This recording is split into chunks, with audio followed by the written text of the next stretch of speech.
다 같이 사도신경으로 신앙 고백하겠습니다. 전능하사 천지를 만드신 하나님 아버지를 내가 믿사오며 그 외아들 우리 주 예수 그리스도를 믿사오니 이는 성령으로 잉태하사 동정녀 마리아에게 나시고 본디오 빌라도에게 고난을 받으사 십자가에 못 박혀 죽으시고 장사한 지 사흘 만에 죽은 자 가운데서 다시 살아나시며 하늘에 오르사 전능하신 하나님 우편에 앉아 계시다가 저리로서 산 자와 죽은 자를 심판하러 오시리라. 성령을 믿사오며 거룩한 공예와 성도가 서로 교통하는 것과 죄를 사하여 주시는 것과 몸이 다시 사는 것과 영원히 사는 것을 믿사옵나이다. 아멘. 다 같이 찬송가 324장 찬양하겠습니다. 찬송가 324장입니다. 주의 인도하심 따라 주의 인도하심 따라 어디든지 주를 따라 주와 같이 길이 가려네. 324장 찬양하겠습니다. 예수 나를 오라 하네 예수 나를 오라 하네 어디든지 주를 따라 주와 같이 가려네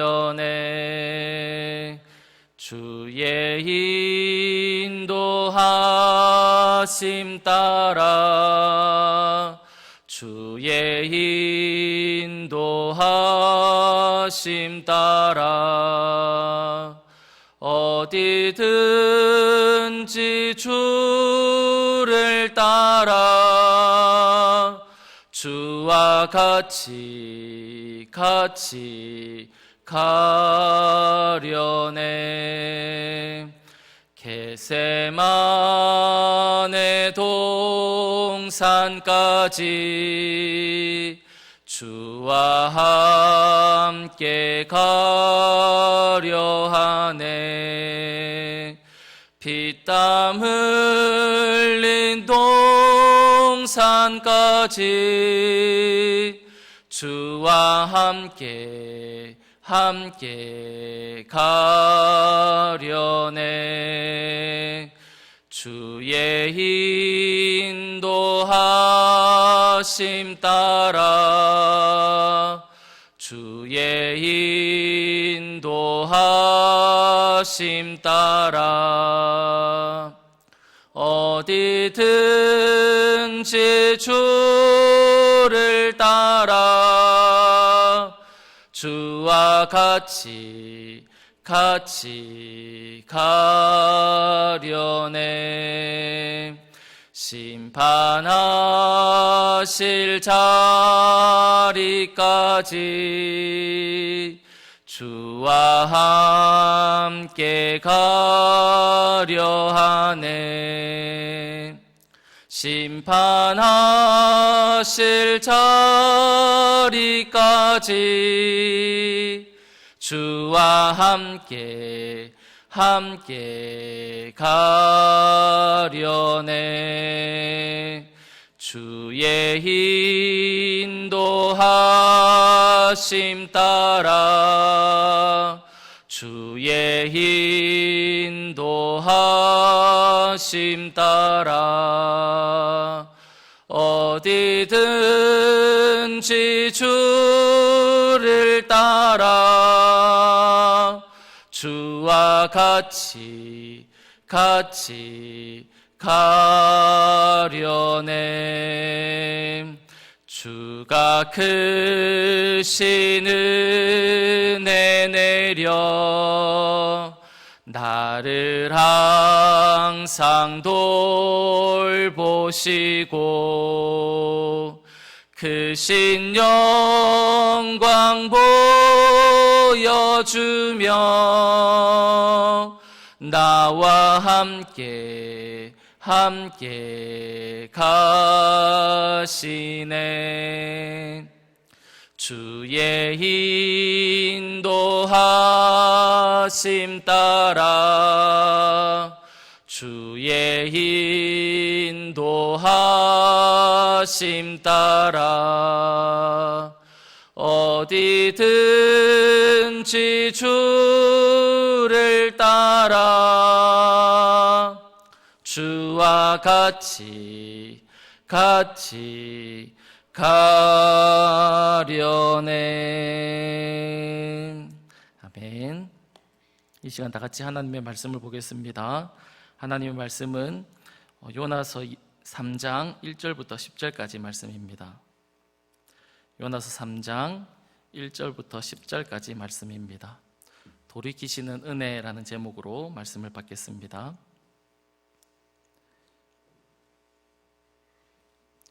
요나서 3장 1절부터 10절까지 말씀입니다.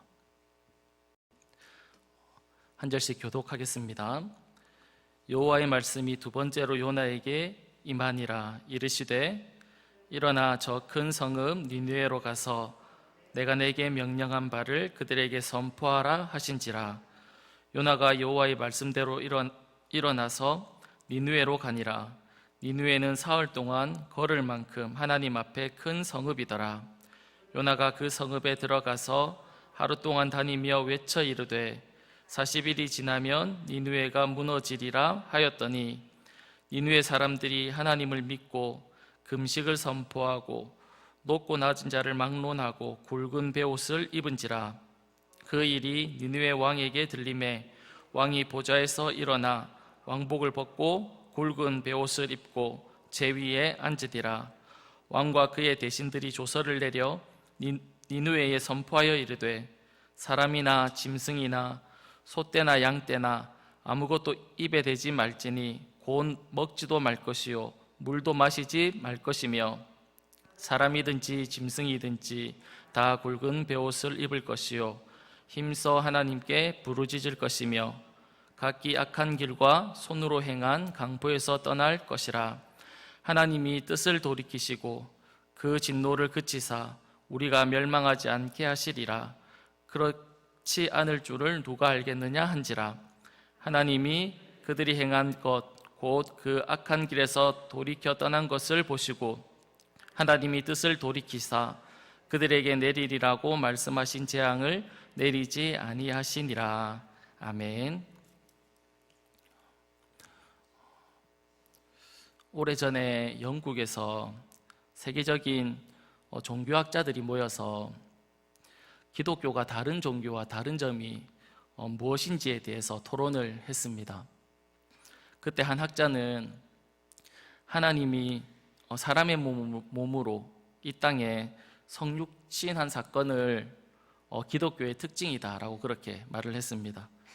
그리고 또 다른 학자는 예수님의 부활이 기독교의 특징이다 그렇게 말을 했습니다. 그 말을 듣던 다른 학자들은 다른 종교에도 보면 신이 사람의 몸으로 내려오는 성육신 사건도 있고 그리고 또 죽은 사람이 다시 살아나는 사건도 있었다라고 이야기를 했습니다. 그래서 학자들 간에 기독교가 다른 종교와 다른 점에 대해서 갑론을박을 이렇게 하면서 좀처럼 결론을 내리지 못하고 있을 때 기독교 작가였던 C.S. 루이스가 회의장에 들어왔습니다. 그리고 회의장 안에서 시끄러운 그 이유를 알고는 참석한 학자들에게 그 답은 간단합니다. 그것은 은혜입니다. 라고 그렇게 대답을 했답니다. 그러자 회의장이 곧 조용해졌다는 그런 이야기가 있습니다. C.S. 루이스의 말처럼 은혜는 기독교가 가지고 있는 고유한 특징입니다. 은혜를 빼놓고는 기독교를 말할 수 없습니다. 예수님께서 바리새인들과 그리고 또 대제사장 무리들에게 미움을 받았던 이유 중에 하나는 모세의 율법을 말하는 것이 아니라 은혜의 복음을 전파했기 때문에 그렇습니다. 예수를 믿는 기독교는 은혜의 종교일 수밖에 없습니다. 오늘 우리가 살펴보려고 하는 본문에서도 이 하나님의 은혜를 볼 수 있습니다. 본문 1절과 2절 말씀을 보면 여호와의 말씀이 두 번째로 요나에게 임하게 됩니다. 그 하나님의 말씀은 일어나 저 큰 성읍 니느웨로 가서 내가 내게 명령한 바를 그들에게 선포하라 라는 그런 말씀이었습니다. 그러면 첫 번째로 요나에게 임한 하나님의 말씀은 무엇일까요? 첫 번째로 임한 말씀이 요나서 1장 1절에서 2절 말씀에 나오는데 보면 이렇게 말씀하고 있습니다. 여호와의 말씀이 아미떼의 아들 요나에게 임하니라. 이르시되, 그렇게 말씀하고 있습니다. 이르시되 너는 일어나 저 큰 성읍 니느웨로 가서 그것을 향하여 외치라. 그 악독이 내 앞에 상달되었음이니라 하시니라. 그렇게 말씀하고 있습니다. 오늘 본문 1절과 2절에 나오는 말씀과 거의 동일한 그런 말씀인 것을 우리가 볼 수 있습니다. 하나님께서 요나에게 처음으로 말씀하셨던 것을 다시 말씀하는 것을 우리가 볼 수 있습니다. 왜 그럴까요? 하나님이 요나에게 처음으로 말씀하셨을 때 요나의 반응은 우리가 잘 알고 있는 것과 마찬가지로 하나님의 말씀 앞에 순종하는 것이 아니라 오히려 하나님의 얼굴을 피하여 다시스로 도망을 갔습니다. 그러니까 요나는 불순종의 삶을 하나님 앞에서 선택을 했던 겁니다. 그런 하나님은 이런 불순종한 요나를 포기하지 않으시고 다시 그에게 찾아오셔서 말씀하고 있다라는 겁니다. 이에 요나가 어떻게 반응합니까? 3절 상반절 말씀을 보시면 이렇게 말씀합니다. 요나가 여호와의 말씀대로 일어나서 니느웨로 가니라. 드디어 요나가 하나님의 말씀 앞에 순종하고 있는 것을 우리가 볼 수 있습니다. 처음에는 하나님 앞에 도망을 했었는데 이제는 하나님의 말씀대로 니느웨에 가서 하나님의 말씀을 전하는 그런 순종의 모습을 우리가 볼 수 있습니다. 요나에게 어떻게 이런 변화가 일어날 수 있었던 겁니까? 그것은 1장과 3장 사이에 일어난 사건 때문에 그렇습니다. 그 사건은 우리가 잘 알고 있는 것과 같이 요나가 도망을 가고 있을 때 큰 풍랑이 일어났고, 그리고 또 요나가 바다에 던져지고 물고기 배 속에서 3일간 있어야 하는 그런 고통과 고난의 시간이 그에게 있었던 겁니다. 이런 고난과 고통의 시간을 지나고 난 이후에 요나의 반응이 달라진 것을 우리가 볼 수 있습니다. 사랑하는 여러분, 하나님이 왜 요나에게 이런 고난과 고통의 시간을 주셨을까요? 왜 그가 가는 길에 풍랑을 내리셔서 그가 가는 길을 왜 막으신 것일까요? 왜 그를 바다에 던지게 해서 물고기 배 속에 그를 3일 동안 두셔야 했을까요? 왜 하나님은 요나에게 그런 고난과 고통의 시간을 주셨을까요? 그것은 요나가 이제 하나님 말씀 앞에 불순종하니까, 자신의 말을 듣지 않으니까 괘씸해서 그렇게 하신 것이 아닙니다. 하나님은 그에게 그런 고난과 고통의 시간을 허락하신 이유는 그를 돌이키는데 목적이 있었던 것입니다. 그를 다시 자신에게 돌이키는 것에 하나님이 그 고난과 어려움을 허락하신 이유가 있었던 것입니다. 이것을 다른 말로 하면 하나님의 은혜라고 말할 수 있다는 겁니다. 징계하고 징벌하고 망하게 하는데 하나님의 목적이 있는 것이 아니었습니다.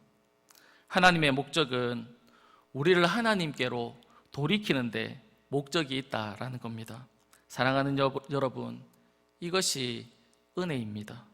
이 은혜가 요나에게 오늘 허락되고 있다라는 겁니다. 그런데 요나의 이후의 모습을 보면 여전히 자신의 생각과 자신의 뜻을 굽히지 않고 있는 것을 우리가 볼 수 있습니다. 3절을 보시면 요나가 여호와의 말씀대로 일어나서 니느웨로 가게 됩니다. 그 니느웨는 사흘 동안 걸을 만큼 큰 성읍이라고 그렇게 말하고 있는데, 요나는 거기에 가서 어떻게 하고 있냐면 4절에 보시면 요나의 행동이 나오는데 4절을 다 같이 한번 읽어보겠습니다. 시작. 요나가 그 성읍에 들어가서 하루 동안 다니며 외쳐 이르되 40일이 지나면 니느웨가 무너지리라 하였더라. 아멘. 요나가 며칠 동안 하나님의 말씀을 전했습니까? 하루 동안 말씀을 전했다라고 말씀하고 있습니다. 니느웨 성읍은 3일 동안 걸어 다녀야 되는 그런 큰 성읍인데 하루만 하나님의 말씀을 전했습니다. 요나가 하나님의 마음을 알고 있고 하나님의 뜻을 진정으로 알았다면 어떻게 3일 길을 다녀야 되는 그 성읍을 하루만 다닐 수 있었겠습니까? 이런 요나의 행동은 여전히 니느웨가 회개하고 돌아와서 하나님으로부터 용서받는 것을 원하지 않는다는 그런 모습을 우리에게 보여주고 있는 겁니다. 그런데 이와 반대로 하나님의 은혜가 니느웨 성 사람들에게도 임하게 됩니다.